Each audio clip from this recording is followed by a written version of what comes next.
सांग मैंने चिकेन हो कि मटन किए केते प्रकार रोषे करती मुझे दही मटन रोषे करी से आलू पियाज टमाटो धनिया पत्र आमर अदा रसुण पेस्ट ताको सब रेडी करके रखी मटन ने लुण हलदी तेल से दही अदा रसुण पेस्ट गरम मसला मीट मसला तापर आमर रेड चिली पाउडर सबू पकईकी मटन को भलसे गोलैदेली गोलैकी रखीदेली। तापर एपटे कड़े गरम करिकी से मुझे अल्प तेल देली मु अल्प तेल रोषे करे। तापर डालचीनी अलैच तेजपत्र अल्प टिके चीनी देदेली।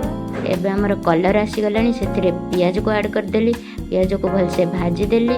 तापर मसला पाई टिके लुण हलदी रेड चिली पाउडर दे देकी पियाज को भाजीदेली। एबे पियाज भल कलर आसीगला से टमाटो देदेली टमाटो दे देकी टिके भलसे भाजीदेली। तापर गोलई रखिथिबा मटन को पकईदेली पकई देकी तापर चटर पटर करदेली। तापर आमर देखो मटन एठी अधा सिझी आसिलानी तादेर आलू को देदेली आलू को देकी भलसे कषीदेली कषी देकी ताकू टिके ढांकी देली किछि समय पाई। तापर देखंतु एठी मटन कषी आसिलानी तादेर आउ टिके पानी देकी भलसे आउ टिके कषी देकी ताकू प्रेशर को बाहर करदेली बाहर कर दे तादेर टिके पानी देकी 2 ରୁ 3टा सीटी मारिया पर्यंत ताकू छाड़ीदेली। सांग मैंने आमर भोजी भात हो कि घरे मटन हेले सालाड टिके दरकार से बाबू आमर ये काकुड़ सालाड रेडी करदेले। एपटे आमर मटन तरकारी भी रेडी एबे आमे सांग होइके खाइलु।